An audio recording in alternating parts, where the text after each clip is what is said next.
With all the news happening right now, with all the change of policies, and you as an immigrant, you are worried and you are so anxious, I think you should watch this video. Absolutely.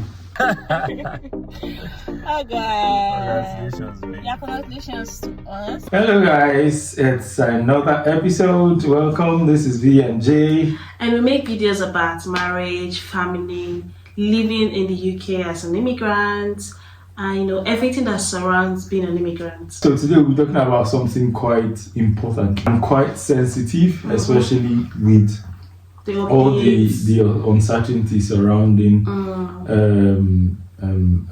visas, ILR, and all of that at the moment. Yeah. Within the last 12 months, I think there's been enough white paper to make anybody not want to come into come back the here UK. again. But, and even people living here, enough white paper to make us, restless and anxious about a lot. Exactly. A lot of people living in fear, not sure what tomorrow would be like. Exactly. Some people are even starting to, what's the word for Plan it? B, Plan C, Plan D. Exactly. You start to save money because you don't know if you have to leave the country, and then you just leave.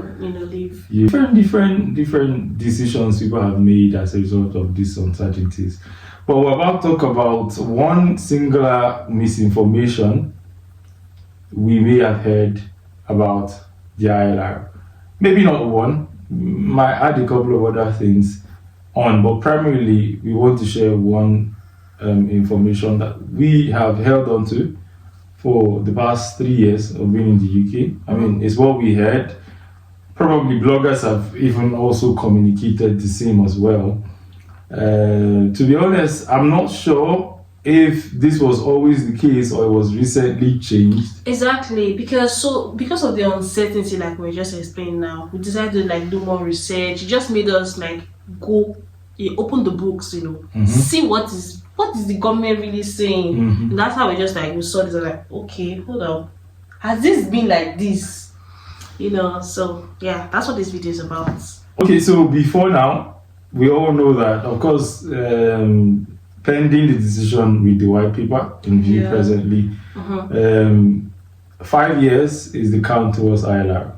Exactly. And for those within healthcare visa, there's some sort of misinformation or misconception out there that when you're on a care out visa, you cannot switch to another industry, which is some sort of misinformation. It's not correct.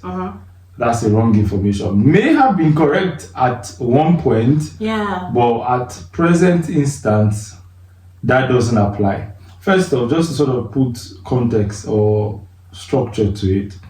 Now, whether you're on a healthcare visa, or your sponsor is a bank, or your sponsor is whatever, you are on a tier 2 work visa. Yeah. Now, you can either be a skilled worker on a tier 2, a healthcare or care visa, a healthcare or support worker on a tier 2 visa, and general tier 2 worker visa. Those are the subcategory of the tier 2 work visa. Now, the misconception over the last couple of years has been that if you're on a healthcare visa and you were to switch to a skilled worker visa or a tier 2 general worker visa, your count towards ILR will stop. Whereas in reality, as long as you are on a tier 2 worker visa, irrespective of the sub you are under, it still counts towards your 5-year ILR. In essence, what I'm saying is, if you had a sponsor in healthcare that has sponsored you for 2 years, and then you move and become a project manager with KPMG, for instance, and they decide to also sponsor you, and you stay 3 years on that visa sponsorship, the 3 years on KPMG and the 2 years as healthcare worker, both of them count towards your ILR. 5 years, if it's still 5 years. Towards your 5 years. Now, this is ceteris paribus, everything remaining equal. Now, this information is communicated on the basis that the laws don't change. That's the present white paper of extending stuff to 15 years. We're coming to that anyway. Yeah. It doesn't change. Based on the present regulations before any other changes, as at now, irrespective of the visa you're on a tier 2 skilled worker, healthcare worker visa, whatever it is, it counts towards your 5 years. And that's not just it. Yeah. Sorry, I have to refer to my phone for this. Yeah. We would put the link. We'll put the link somewhere in there, and even probably pop the screenshot. The screenshot should be somewhere. Just as we're reading now. On the screen right now. And if you go to that page on the link, it just says, in the 5 year you have lived in the UK, you cannot include any time you have spent in the UK as a partner, child, a dependent on a visa. So if you were to be on a dependent visa and then you got a sponsorship, you cannot add your period as dependent to your sponsorship.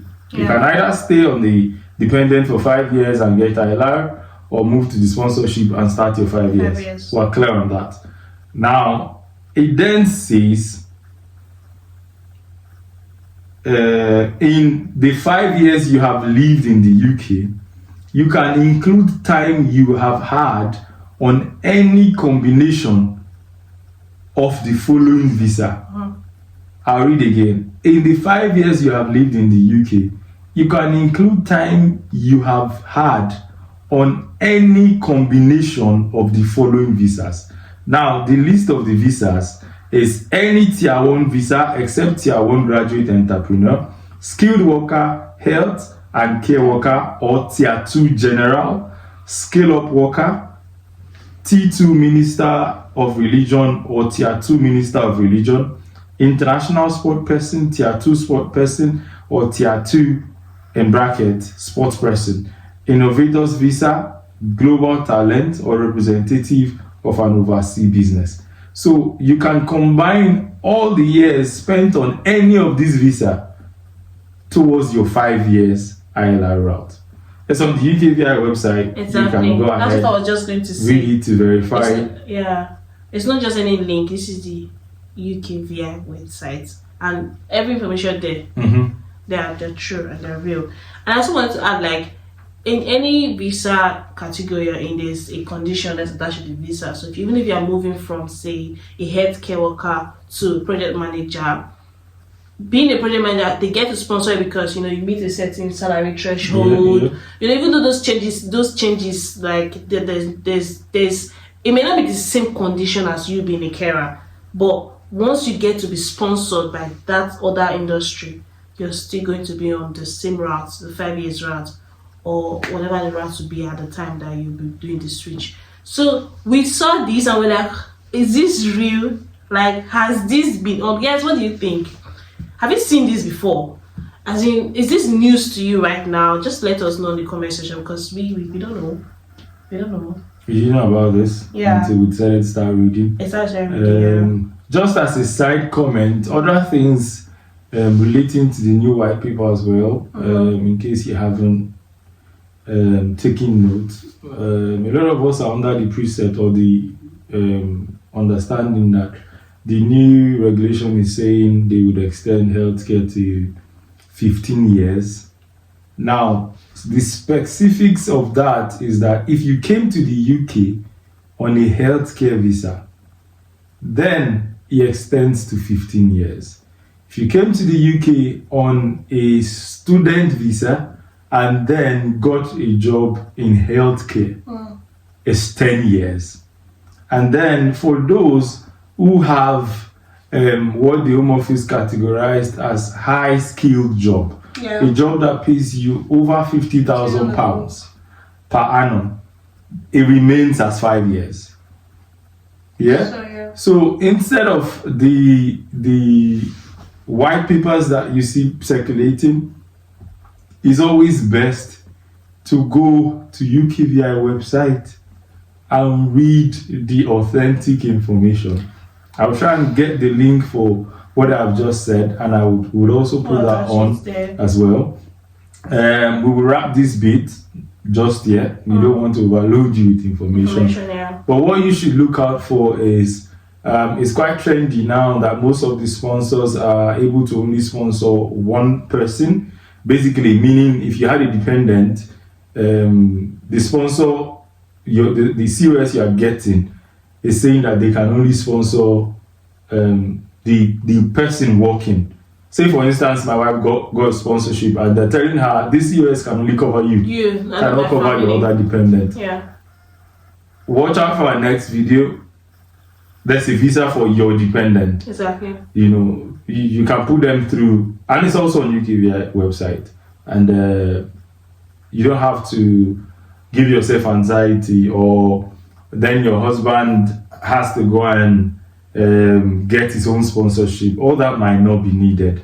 You know, there's a lot of other routes to explore, and just going through UKVI website opened our eyes to a lot of these things. So watch out for our next video. We'll be talking about that one. Just also put a disclaimer out there. We are not immigration lawyers. Yes, please. Yeah. Don't take our word for it. Our word is not Holy Grail. It's not the Bible. We read and we just research these things. We research and we tell you what we found out.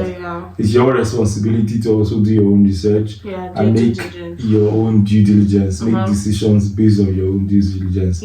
As is sort of just to let you know possible areas you might be able to give you that prompt to go and do your own. Go and do your own research. So yeah, that's all in today's episode. I love you. Bye. Bye.